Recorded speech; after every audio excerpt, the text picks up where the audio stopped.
আজ শেষ সবাই এসেছি, জানি না এভাবে আর কখনো আসবো কিনা।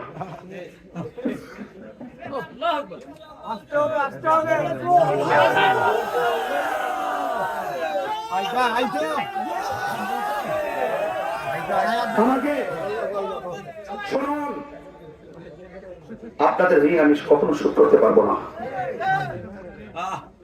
আজকে জিজ্ঞেস করুন, হাজার হাজার মানুষ এসেছে, একটা মানুষকে জিজ্ঞেস করুন আমার পকেটের একটা টাকা কাউকে দিছি কিনা।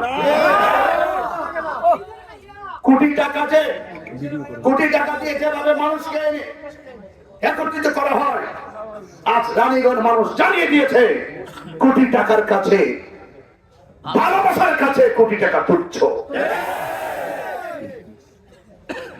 তাই আমি বারবার বলি, ভোট নির্বাচন এসেছে, নির্বাচন চলে যাবে।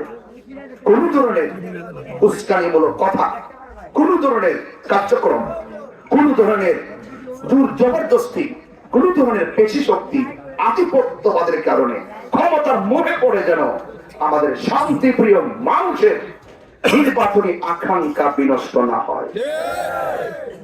যুবক ভাইরা, শেষ কালাম বলছি, শান্তি সম্প্রীতি, শিক্ষা, স্বাস্থ্য এবং অবকাঠামো উন্নয়ন। প্রবাসীদের বিভিন্ন ধরনের ভোগান্তি আছে, এয়ারপোর্টে ভোগান্তি, তারা বিভিন্ন ভাবে দেশ প্রবাসী অনেক ভাবে তারা ভোগান্তিতে পড়ে। সেই প্রবাসীদের জন্য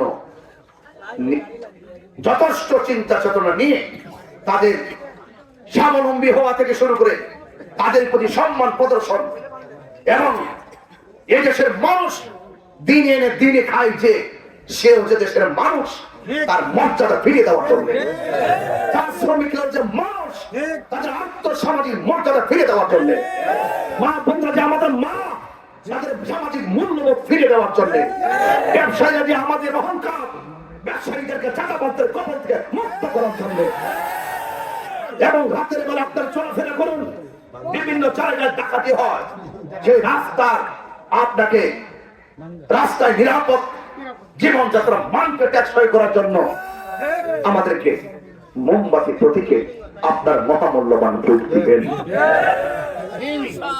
আমি আপনাদেরকে বলছি, আপনারা সবাই চাতক পাখির মতো আমার কথা শুনছেন।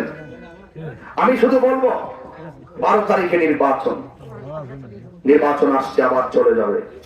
একই সঙ্গে চা খাবো, একই সঙ্গে বসে গল্প করবো।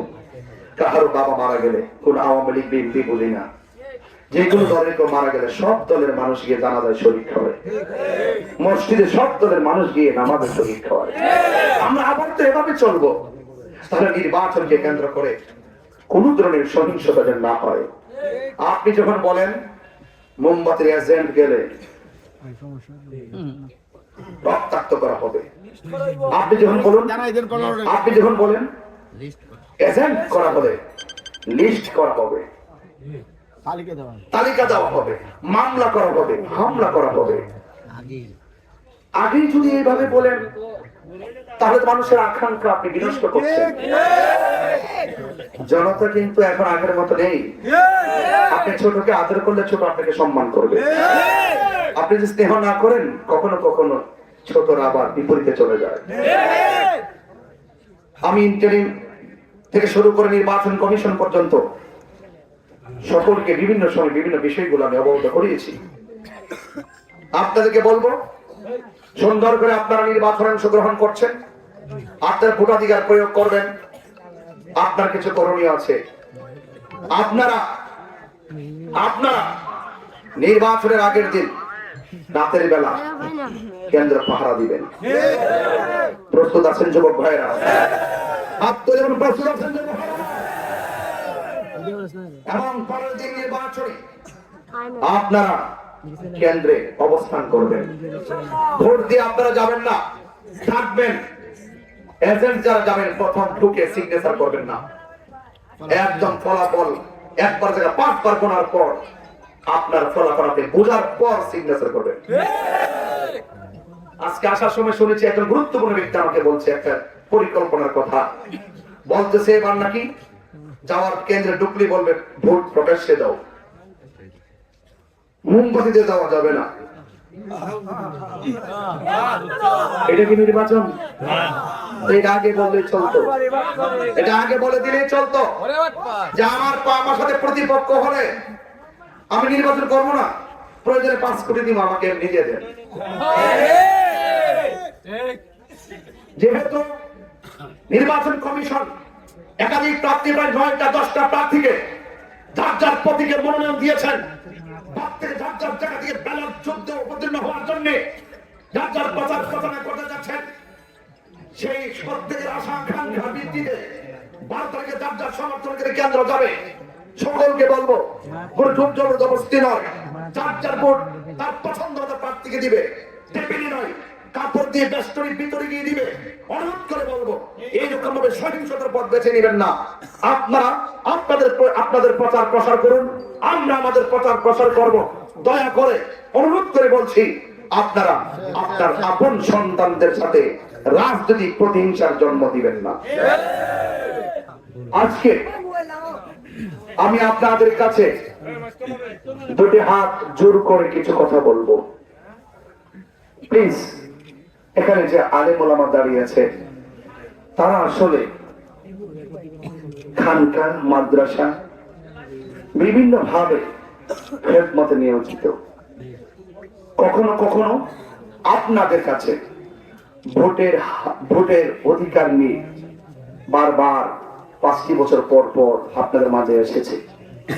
আপনারা অনেক সম্মান করেছেন, কিন্তু আজকে ত্রয়োদশ জাতীয় সংসদ নির্বাচনে হবিগঞ্জ 4 চোরারঘাট মাধবপুর আসনে সেই তিল তিল করে ঘরে ওঠা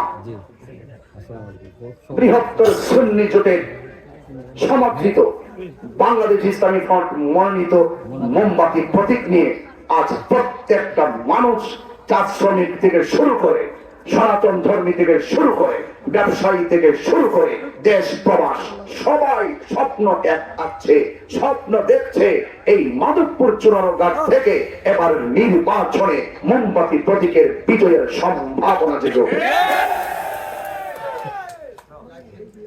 দেশ প্রবাসের সবার মাঝে নির্বাচন কেন্দ্র করে যে একটি বিজয়ের আকাঙ্ক্ষা সৃষ্টি হয়েছে, সে আকাঙ্ক্ষাটি নিতান্তই একটি ইমানি দাবি। কোন অর্থের কাছে যেন আমাদের আমানত ইমানি ভোটটা বিক্রি না করি। মনে রাখবেন, টাকা দিয়ে ভোট কেনা এটা হারাম। ইমান, আপনার ভোটাধিকার আপনি প্রয়োগ করবেন, সেটা ইমানি দায়িত্ব। আপনাকে ভাবতে হবে আপনি কাকে দিচ্ছেন, আপনাকে ভাবতে হবে কেন দিচ্ছেন।